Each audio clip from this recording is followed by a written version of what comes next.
We just finished an aerial tour of Accra to inspect the flooded areas. Unfortunately, the flooding has been very extensive today for several reasons. One, the recorded rainfall today is one of the highest in several years. The Meteo are looking at approximately 140 millimeters that was dumped on Accra. Last year, the maximum rainfall was 56 on a single day. And so the volumes are much higher. And so there are many issues to the flooding in Accra. There's climate.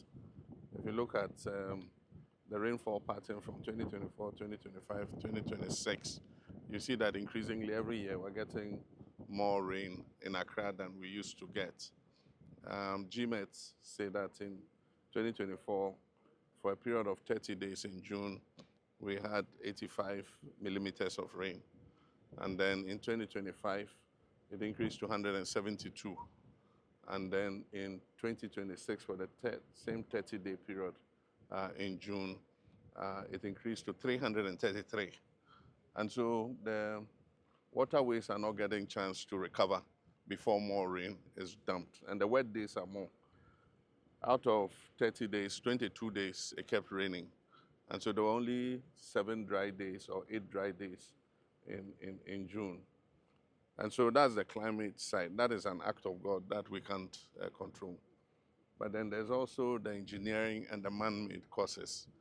That is, like I said before, Accra is built between 2 natural bodies, the Kwapim Mountain Range and the Atlantic Ocean. And before Accra was built, the streams used to flow through this plain to reach the sea. Now, the British brought the capital to Accra, and in those years it was not a problem because Accra was a very small city. But as the population continues to increase and people continue to build, it restricts the path of the streams on their way to the Atlantic. So that's an engineering problem. We need to see how to open the channel so that the water can pass. But then there's also the other aspect, which is attitudinal and human behavior. That is dumping garbage in the drains, putting all kinds of items in the drains after we finish creating waste instead of sending it to the appropriate place. Even in the air, we discovered many illicit dumping sites where the wetlands are. People have gone to create a waste dumping ground, and they charge 20 cedis for the aboboya to come and fill the waste into the wetlands. And when it has filled sufficiently, they sell the land to people to come and build on it. And so we need to, one, look at it from an engineering perspective in terms of how we can open up the channels, but at the same time, look at how we can identify all the buildings that are obstructing the waterways. We've said this many times. I'm tired of hearing it. But anytime you begin to take action and you start breaking houses, people think that government is inhumane. But when the problem arises like this flood, it affects everybody. And so all of us have been affected because of the conduct of a few people blocking the channels and preventing the water from passing. And so we'll call a National Security Council meeting. We're asking every district to identify, together with the Works and Housing Ministry, where the blockages in the channels are as they pass through the district assemblies, so that we can earmark those places for removal. We'll not only break the houses, we have to move the rubble out of the way, because there's no use breaking a house and leaving the rubble in the waterway. It's just the same as leaving the house. And so it's going to be quite a major issue in order to resolve the problem of Accra. But ultimately, the other solution will be to decongest Accra. And that's why we're planning that we move some of the city out, that is the major government departments, and then also create a new center of growth so that our people will start building outside Accra in a new city instead of everybody looking for some space in Accra to build. So, but that's a long-term solution. Like I said, It's a 20-year project. They are still working on the designs. Once they do that, we'll demarcate. People can start buying plots. If they like, they can start building houses. We'll do the roads, bring the water and electricity so that it eases the pressure on Accra as a city. But I just want to express my sympathy with people who have lost property. Loss of property has been very extensive, and I want to thank the military, NADMO, the police, and the Hydro Works and Housing Ministry, and all the emergency response team, 48th Engineers Regiment, for the rescue that they did. I've seen many of the videos where people had to be carried out of their houses. They deployed their boats, and they helped to save quite a lot of lives.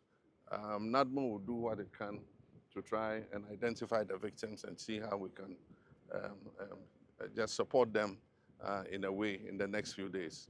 I've asked the Minister of Finance to release some money from the contingency fund so that we can do some post-flood relief for persons who have been affected. And so let me again express my sympathy, but let us change our attitude and let us find a permanent solution to this Accra flooding problem. We shouldn't become like the vulture who, anytime it is raining, he says as soon as it stops raining, he will repair his roof. And then as soon as it stops raining, he says, oh, it has stopped raining, so there's no need to repair the roof. This time should be different. But also, I don't know who I had him say, I won't say Nipabi, a free more, what I say, I don't know who. Medium, I had a Meti baby, almost 2 ton cars in a Chinese food, a boy shop one. And Timoko Dubiano, meaning we're from Confanti. The whole barrier, Oka Confanta, I am me. And the Ahumachi Troko, and then soon started there all the time. No, all the time, a cars and one more Kakaka. But only a minute, no cars and Tumunko, or Monko Kumasi, or Momuka for Su, or Momuko Cape Coast, or Momuko Takrade. Omu yantum ko dunko omu tumunko omu so omu fi kaso ko kanesi La Paz enye for omu tumunko na block into afọ yimpa 3 na wa fa omu ya yamrama 2 ko na wa na ewa wada ha ne nkrofo na eye ka mu no mo wo na say omu twam wo nsuo no ma na say moto so no mo wo den ami mo mamu hu ande mienu ni kita moto ma moto no kita omu parke sanche wo mo fa enchan na wo atum akọ nti moto npo yehu bebe wo park moto mo yan de nyimpa na sabio wo kọ na nsun anu ayete nti mama wo yenyim de ya bo wudin ya de ka asam ekira we nko ade yenyim de obaye yenye overhead ahana nkasa particular no yenye overhead se wakase wo ya kwa na wo bubu dan wo mbeche nti wo ya fa wo beti se makanesi wayen ana na yepe. And as a lifeless body at the hall, what's a ban saying, was a Nipado was saying, and so I form more. And then I'll who me dear Manicos, you who party and me and some you know koi. Nipami and some you know the Zuni Domco, and Abacodia, or Chocoa, who are on a Dawa Catanson. Now, Nipami and say a cow moon or more now, or Mocabe Kaya, and I said, and soon, yes, I'm not casting in Yaquamba. Until we see our person across the Quahano Cofu. Oda wan bia wo nsuo naja ana we su esi a won so pese okwa ha no so kofu de wo nsuo naja na iso no so na ana odin pa ntinya sam ketwa ne pa miensa no na omo ka mu ana moto omo si Africa mo pese omo cross nsuo no aha nsuo no so afiri soro aba na odin ana atwa form so de omo ko eti so far de ne pa ba ko na ba ko ne hu so ada omo maka ne de ne pa no ne dia e do mo kwase e nim ba bi omo o sisi ai mema na sema mema miensa ni nyina mema miensa nyina mema aka hene ya da se okay ti gana fo mba ni fo mo